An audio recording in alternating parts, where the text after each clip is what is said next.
Une jeune fille est partie pour une promenade bien trop familière dans la forêt entourant le riche lac Amazie et n'est jamais rentrée chez elle. Qu'est-il vraiment arrivé à Ursula Herrmann? Née le 24 novembre 1970 en Allemagne, Ursula Herrmann était une jeune fille brillante et pétillante. Décrite comme intelligente et gentille, elle avait le goût de la vie. Elle était la plus jeune d'une famille de 4 enfants. Elle aimait la gymnastique et s'exerçait au piano. Une enfance idyllique, entourée d'une famille proche vivant près du lac Amazie à Ehing, en Bavière. Mais tout cela va changer le mardi 15 septembre 1981, alors qu'Ursula n'a que 10 ans. La journée se déroulait normalement pour elle. Elle venait de reprendre l'école après les vacances d'été et après avoir terminé le premier jour du nouveau trimestre, elle est rentrée chez elle. Elle est restée peu de temps, s'exerçant au piano avec son frère Michael, avant de se rendre à vélo à son cours de gymnastique à Schondorf, non loin de là. Une fois la leçon terminée, elle s'est rendue chez sa tante où elle avait prévu d'aller dîner. Elle a quitté la maison de sa tante un peu avant 19h30, avant que la nuit ne commence à tomber. Elle a commencé le trajet de 10 minutes pour rentrer chez elle en pédalant le long du lac Amazie à travers les bois. Un voyage qu'elle faisait régulièrement, mais que cette fois-ci, elle ne terminerait jamais. Peu avant 20h, la mère d'Ursula a appelé sa tante pour savoir ce qui se passait. Elle a été rapidement informée que sa fille était partie il y a près d'une demi-heure. Elle devrait être rentrée à la maison maintenant. La panique s'est rapidement installée dans la famille. Son père s'est dirigé vers la maison de son frère et ce dernier a fait le même chemin qu'Ursula aurait dû faire pour rentrer chez elle. Lorsque les deux hommes se sont retrouvés au milieu sans aucun signe d'Ursula, ils ont appelé la police et une équipe de recherche a été rapidement mise sur pied pour retrouver la fillette de 10 ans disparue. Des amis, des membres de la famille, des voisins et de parfaits inconnus se sont joints à l'opération avec l'aide de la police locale et des pompiers. L'obscurité s'installait et le sous-bois épais était difficile à pénétrer avec des lampes de poche. Pour ajouter à la confusion, la pluie tombait fortement et des chiens renifleurs ont été sortis pour essayer de saisir et de sentir la piste que la jeune fille avait empruntée. Peu avant minuit, l'un des chiens a identifié l'odeur d'Ursula et a conduit la police plus profondément dans la forêt. Là, ils ont trouvé un petit vélo rouge abandonné à 20 mètres du chemin. Il a été rapidement confirmé qu'il s'agissait de celui d'Ursula. L'odeur du chien s'est arrêtée avec le vélo et sachant que la pluie aurait un impact sur les chiens renifleurs, la recherche s'est intensifiée à pied. Au matin, la nouvelle de la disparition de la jeune fille était partout. Des centaines de personnes ont parcouru la zone locale, espérant désespérément trouver Ursula vivante, saine et sauve. Les journalistes ont rapidement inondé la région et la description d'Ursula et ce qu'elle portait pour la dernière fois ont été diffusées dans tout le pays. La police et les plongeurs ont fouillé le lac Amazie, mais leurs efforts n'aboutissaient à aucune piste. Le 17 septembre, 2 jours après avoir vu Ursula pour la dernière fois, la famille Herrmann commença à recevoir des appels étranges concernant la disparition de leur fille. Alors qu'ils attendaient chez eux, désespérément dans l'attente de nouvelles de leur fille et après des heures de recherche, le téléphone a sonné. Le père d'Ursula a répondu et dans un premier temps, seul le silence s'est fait entendre de la part de l'appelant. Après quelques secondes, un jingle populaire a retenti avant de raccrocher rapidement. Son père a reconnu le son comme étant celui qui était joué sur la station de radio Bayern 3 avant qu'il n'annonce les mises à jour du trafic dans la région. La famille a immédiatement informé la police et à partir de ce moment-là, tous les appels entrant à la maison étaient enregistrés dans l'espoir que l'auteur de l'appel sinistre, quel qu'il soit, rappelle et offre de nouvelles pistes pour retrouver Ursula. 3 autres appels ont été reçus au cours des heures suivantes et ont suivi le même schéma, un silence suivi d'un jingle publicitaire. Le jour suivant, le 18 septembre, juste après midi, le courrier est arrivé. Outre les lettres habituelles, banales et sans intérêt, il y avait une enveloppe adressée au père d'Ursula, marquée comme urgente. À l'intérieur, une lettre découpée avec un collage de mots venus d'une variété d'articles de journaux au lieu d'une écriture manuscrite mise en place à la hâte. Le père d'Ursula s'est écroulé en lisant le contenu de la lettre. Nous avons kidnappé votre fille. Si vous voulez revoir votre fille vivante, payez une rançon de 2 millions de Deutschmarks, ce qui fait un peu plus de 1,2 million. Il est évident que la personne qui a enlevé Ursula avait prévu que la lettre serait remise la veille, car la lettre explique que les appels bizarres sont leur indicatif téléphonique. Les kidnappeurs appelaient et jouaient le jingle et attendaient de la famille qu'elle dise si elle allait payer les 2 millions pour libérer leur fille. Dites simplement si vous allez payer ou non, si vous appelez la police ou ne payez pas, nous tuerons votre fille. Malheureusement, les appels ont commencé avant même que la famille ait reçu la lettre. Les Herman n'étaient pas riches. S'ils vivaient dans un quartier relativement aisé, c'était uniquement parce que le terrain sur lequel leur maison était construite avait été acheté des décennies plus tôt et était resté dans la famille.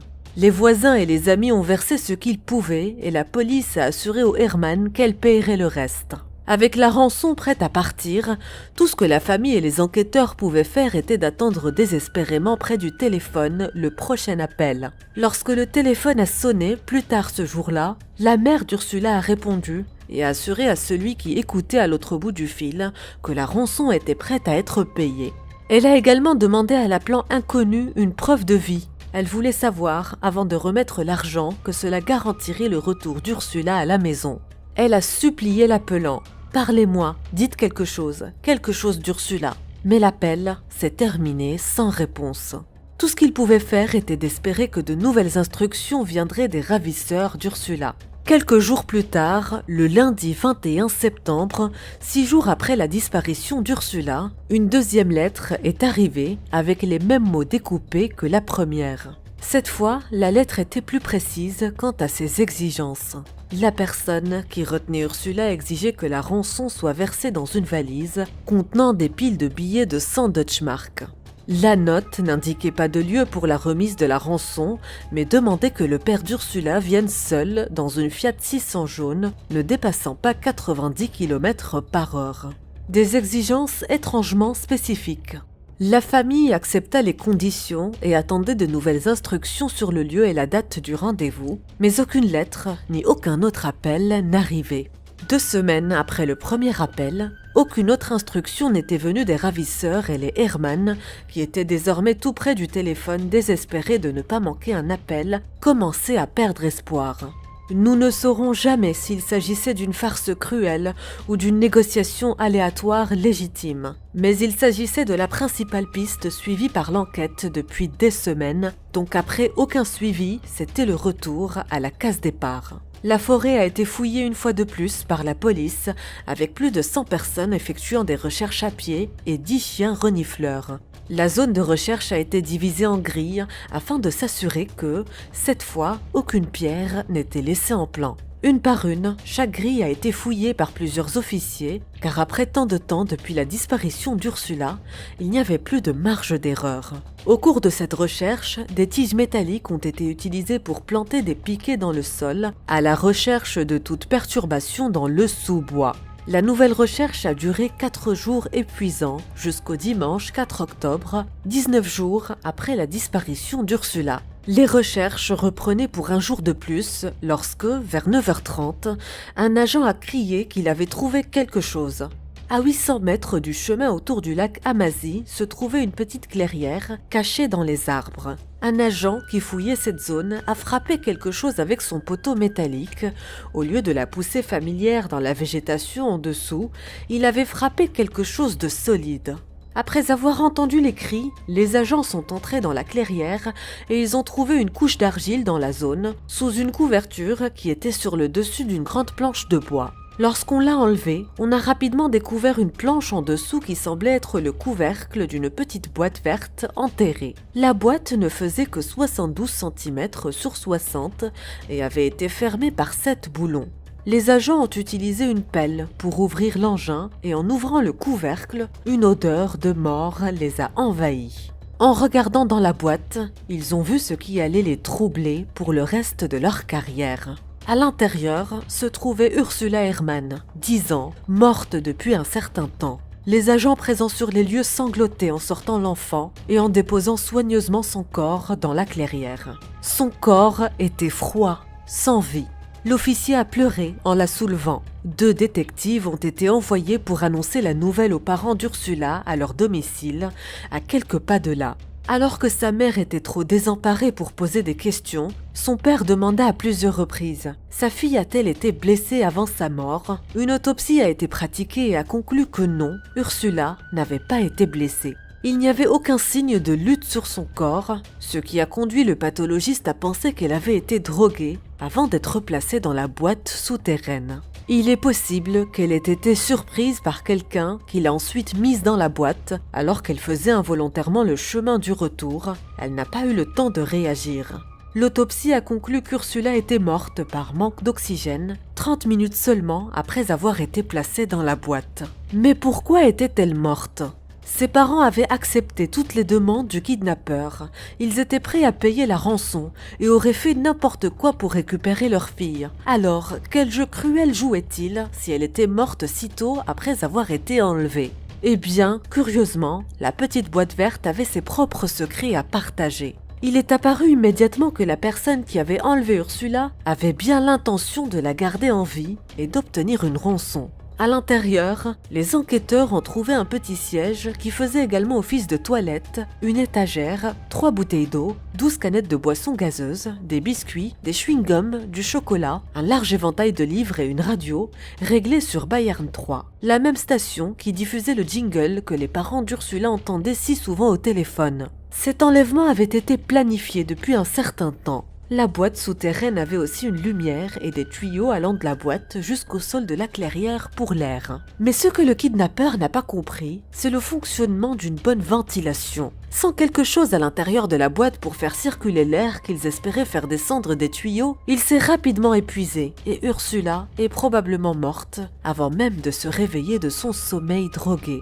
Les enquêteurs pensent qu'une fois que les parents d'Ursula ont accepté de payer la rançon, les kidnappeurs sont retournés dans la clairière pour s'assurer qu'Ursula était toujours en vie et prête à être échangée contre l'argent. Lorsqu'ils sont descendus dans la boîte, ils se sont rapidement rendus compte que leur plan avait terriblement mal tourné et que la petite fille de 10 ans était décédée. Il est probable que c'est la raison pour laquelle les parents d'Ursula n'ont pas eu de nouvelles des kidnappeurs pour fixer une date et une heure de paiement de la rançon. Ils n'avaient plus rien à échanger. La boîte pesait également plus de 60 kilos une fois sortie du sol. La police a conclu qu'il était impossible qu'une seule personne ait pu organiser et réaliser un tel enlèvement et a estimé qu'elle recherchait plusieurs personnes en rapport avec cette affaire. Le quartier a changé du jour au lendemain. Les parents ne laissaient plus leurs enfants jouer dehors sans surveillance et la fréquentation du lac Amazie a massivement diminué. Les habitants craignaient une nouvelle attaque. La police a déduit que la personne à l'origine du crime était de la région. La clairière était probablement restée intacte pendant des centaines d'années avant que la boîte ne soit placée dans le sol et la personne impliquée dans l'attaque devait avoir une bonne connaissance des bois pour trouver un tel endroit. La pression du public et de la presse était forte pour que la police appréhende les kidnappeurs et maintenant les tueurs. Désespérée de trouver des pistes, la police a annoncé, immédiatement après la découverte du corps d'Ursula, une récompense de 30 000 marks allemands pour toute information concernant l'auteur du crime. L'enquête a été inondée de pistes et bien qu'elles aient toutes été suivies, elles n'ont finalement abouti à rien. Cependant, de nombreux informateurs anonymes ont conduit l'enquête vers Werner Mazurek, un mécanicien de la région surnommé le Géant Barbu, où Werner vivait avec sa femme et ses 2 enfants à un peu plus de 200 mètres de la maison de la famille Hermann. Il a été allégué que Werner avait des difficultés financières et était endetté de plus de 140 000 $. Il a été interrogé par la police une semaine après la découverte du corps d'Ursula et il n'a d'abord pas été en mesure de fournir aux enquêteurs l'endroit où il se trouvait le jour de la disparition de la petite fille. Le lendemain de son premier interrogatoire, il a déclaré à la police qu'il était chez lui avec sa femme et des amis en train de jouer à des jeux. Le domicile et l'atelier de Werner ont été perquisitionnés, mais rien n'a été trouvé qui puisse le relier au crime. En examinant la boîte en bois, la police a pu obtenir des empreintes digitales qui avaient été laissées sur un ruban adhésif à l'intérieur. Werner a soumis ces empreintes digitales pour examen et aucun lieu positif n'a été trouvé. Mais cela n'a pas atténué les soupçons à son encontre. En février 1982, Klaus Pfaffinger, un alcoolique, s'est adressé à la police et a avoué qu'il avait creusé un grand trou pour Werner quelques mois auparavant. La police avait enfin une piste qu'elle pouvait suivre. Ils ont demandé à Klaus de les diriger vers l'endroit où il avait creusé le trou, espérant qu'il serait conduit à la clairière dans laquelle Ursula a été découverte. Les espoirs de résoudre ce crime ont été rapidement anéantis lorsque Klaus a admis qu'il ne pouvait pas trouver l'endroit où il avait creusé le trou et a également révoqué ses aveux. On découvrit plus tard que les enquêteurs avaient négligé d'enregistrer les aveux tels que Klaus les avait donnés et qu'ils avaient été écrits de mémoire par l'un des enquêteurs des semaines après les faits, sans la signature de Klaus.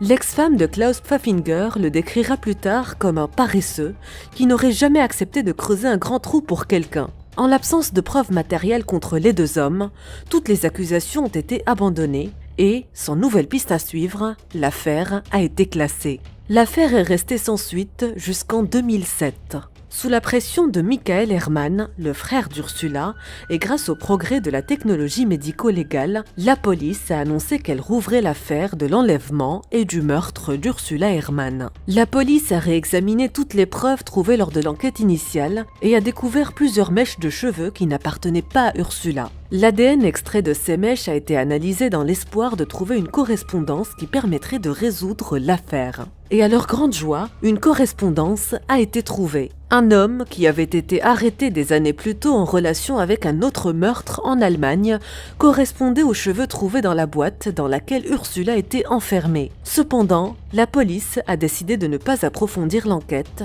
estimant que l'homme en question ne pouvait pas être impliqué dans la mort d'Ursula car il n'avait que quelques années de plus qu'elle en 1981. Désespérée de trouver une conclusion à l'affaire, la police a réexaminé ses anciens soupçons à l'encontre de Werner Mazurek et a décidé de le placer sous surveillance. À son insu, la police le suivait partout, avait placé des micros à son domicile et écoutait ses appels. La police a également fouillé à nouveau sa maison et cette fois, elle a trouvé quelque chose, un vieux magnétophone. Ils l'ont montré à un expert du son et ont émis l'hypothèse que ce magnétophone aurait pu être utilisé pour les appels téléphoniques inquiétants que les Herman ont reçus dans les jours qui ont suivi la disparition d'Ursula. L'expert a confirmé que c'était bien le cas et la police a décidé qu'elle disposait de suffisamment de preuves indirectes pour arrêter Werner. En février 2009, le procès de Werner Mazurek a débuté à Augsbourg. Il a maintenu son innocence tout au long de la procédure et a lu une déclaration à la cour de plus de 20 pages dans laquelle il déclarait « Je sais que je n'étais certainement pas un bon citoyen, parfois grossier, et nous verrons de nombreuses tentatives de me dépeindre comme une mauvaise personne, mais je n'ai rien à voir avec cet acte. » Mais avant même que son procès ne puisse commencer, il était clair que le peuple percevait cet homme comme coupable. Ses amis, ses voisins et tous ceux qu'il connaissait se sont tous retournés contre lui, venant au tribunal pour faire des déclarations sur la mauvaise personne qu'il était, sur les incidents anodins survenant des années auparavant qui, dans leur esprit, signifiaient qu'il était forcément derrière l'enlèvement d'Ursula. La description péjorative de sa personnalité, combinée à la justification donnée par les procureurs pour justifier le crime, à savoir qu'il avait besoin de l'argent de la rançon pour rembourser des dettes, a scellé son destin, même avec le peu de preuves matérielles qu'il y avait réellement contre lui. L'accusation a également utilisé les aveux rétractés que Klaus Pfaffinger avait faits il y a des années. Pour l'essentiel, le procès était terminé avant même d'avoir commencé et Werner Mazurek a été condamné à la prison à vie pour l'enlèvement et le meurtre d'Ursula Herman. Mais ce n'est pas la fin de l'histoire. En effet, Werner Mazurek avait un partisan convaincu de son innocence, Michael Herman. Michael a mis en évidence de nombreuses failles dans la théorie de l'accusation. Il a pu mettre en doute les preuves apportées par le magnétophone et a souligné que les aveux de Klaus n'auraient pas dû être utilisés. Afin que l'affaire soit réexaminée au tribunal, Michael Herman a élaboré un plan. En 2013, il a déposé une plainte au civil, réclamant près de 20 000 € de dommages et intérêts pour des problèmes de santé liés au stress du meurtre de sa sœur et du procès qui a suivi. Cela signifiait que Werner serait en mesure de venir au tribunal une fois de plus et de se battre contre le crime pour lequel il insistait toujours sur son innocence. Dans le cadre du plan de Michael, pour que le juge lui accorde des dommages et intérêts de la part de Werner, il faudrait d'abord établir si Werner était coupable du crime initial qui a causé les problèmes de santé de Michael. Et c'est ainsi qu'en 2016, l'affaire est repassée en jugement. Et cette fois, Michael n'était pas le seul à soutenir Werner. Un physicien à la retraite, Bernd Heider, a également estimé que les affirmations de l'expert en son ne tenaient pas la route et a témoigné en faveur de Werner. Un autre partisan, Barbara Zipser, linguiste basée à Londres, a analysé les 2 lettres de rançon et a conclu que le kidnappeur devait être un étranger, que les lettres n'étaient pas écrites de manière suffisamment grammaticale pour provenir d'une personne aussi locale. Malheureusement, après 2 ans de procès, l'espoir de voir Werner Mazurek en liberté a été anéanti. Le tribunal a accordé à Michael des dommages et intérêts d'environ 7 000 €, ce qui signifiait que le juge était d'accord avec le verdict de culpabilité initial. Werner devait rester en prison pour un crime qu'il nie avec véhémence. En mars 2021, une confession anonyme a été envoyée à un média allemand. Dans cette confession, il était affirmé qu'un lycéen et ses amis avaient commis le crime. Il n'y a pas eu d'autres lettres ou communications et la police n'a pas pu aller plus loin, même avec la correspondance de l'ADN du cheveu avec celui d'un garçon un peu plus âgé qu'Ursula, qu'ils avaient auparavant exclu. L'affaire est officiellement close, Werner Mazurek ayant perdu la vie et purgé une peine de prison pour la mort d'Ursula Herrmann. Mais le ou les véritables tueurs vivent-ils dans l'ombre depuis 30 ans ? Merci d'avoir regardé la vidéo et à la prochaine pour de nouvelles enquêtes sur Au cœur du crime.